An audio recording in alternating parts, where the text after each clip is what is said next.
Assalamualaikum warahmatullahi wabarakatuh. Selamat pagi, selamat berjumpa kembali ya di channel YouTube Cianjur Selatan Farming.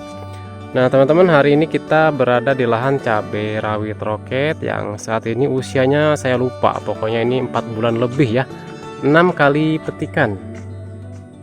Hari ini kita kegiatan di lahan akan melakukan penyepraian kembali khusus nutrisi ya, karena melihat pertumbuhan pucuk yang masih agak macet. Jadi kita akan gas lagi nutrisinya untuk mendorong si pucuk-pucuk baru pada tanaman cabai kita ini.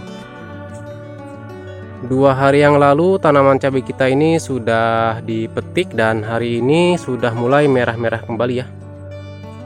Nih sudah mulai ada yang merah kembali. Harganya terakhir kita jual itu sekitar 80.000 ya untuk wilayah di Kabupaten Cianjur ya, tepatnya di Takokak teman-teman. Nah ini kalau kita perhatikan di bagian pucuk, pertumbuhannya saya rasa ini kurang optimal ya. Jadi mungkin karena kemarin pas memberikan nutrisi itu baru 1 kali, jadi kali ini kita gaskan lagi ya memberi nutrisinya yang kedua kali, supaya memaksimalkan dari pertumbuhan pucuk-pucuk barunya. Karena semakin banyak pucuk yang tumbuh, itu akan membawa bunga dan akan dijadikan buah ya. Nah ini kita lihat ya, masih agak stuck. Jadi khusus penyepraian kali ini kita akan berikan nutrisi kembali tanpa kita campur sama bahan-bahan lain, supaya lebih maksimal saja sih diserap tanamannya, supaya tanamannya itu lebih ngegas lah di pertumbuhan pucuk-pucuk barunya ini. Nah seperti ini ya perkembangannya tanaman cabai kita ini, varietas cabai rawit roket. Ini kalau kita perhatikan memang sudah stuck ya, ataupun berhenti bertumbuh. Tapi tidak terlalu sih, karena kemarin kita di penyemprotan sebelumnya kita berikan nutrisi teman-teman. Ini pun daunnya saya lihat agak sedikit menguning ya. Mungkin nanti penyepraian berikutnya kita akan berikan juga fungisida yang sifatnya itu bisa membuat efek hijau pada daun cabai ya. Dan juga biasanya efek daun hijau itu ada pada fungisida yang memiliki bahan aktif propiconazole dan difenoconazole, dan juga itu bisa mempertahankan bunga ya supaya tidak rontok. Oke, kita lihat bareng-bareng ya nutrisi apa yang akan kita gunakan untuk penyepraian di pagi hari ini, supaya pertumbuhan pucuk-pucuk tanaman cabai kita ini lebih optimal lagi ya. Hari ini kita menggunakan nutrisi 2 sekaligus ya. Ini yang pertama kita menggunakan nutrisi ProtonMax ya.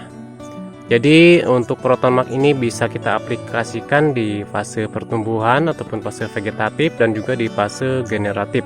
Nah kalau di fase generatif itu untuk merangsang pertumbuhan pucuk-pucuk baru supaya tidak stuck ataupun tidak macet ya.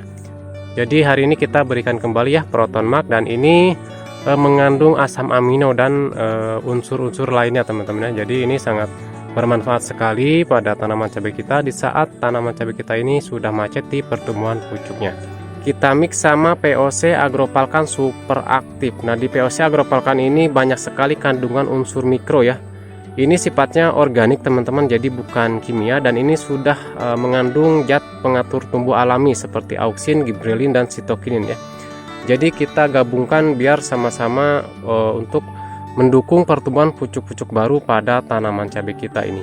Ketika POC Agropalkan Super Aktif ini kita aplikasikan dengan cara dikocor ke tanah, itu akan meningkatkan kesuburan pada tanah, karena di POC Agropalkan ini mengandung bakteri-bakteri baik ya, untuk mendukung dari kesuburan tanahnya. Jadi bisa aplikasi spray, bisa aplikasi kocor.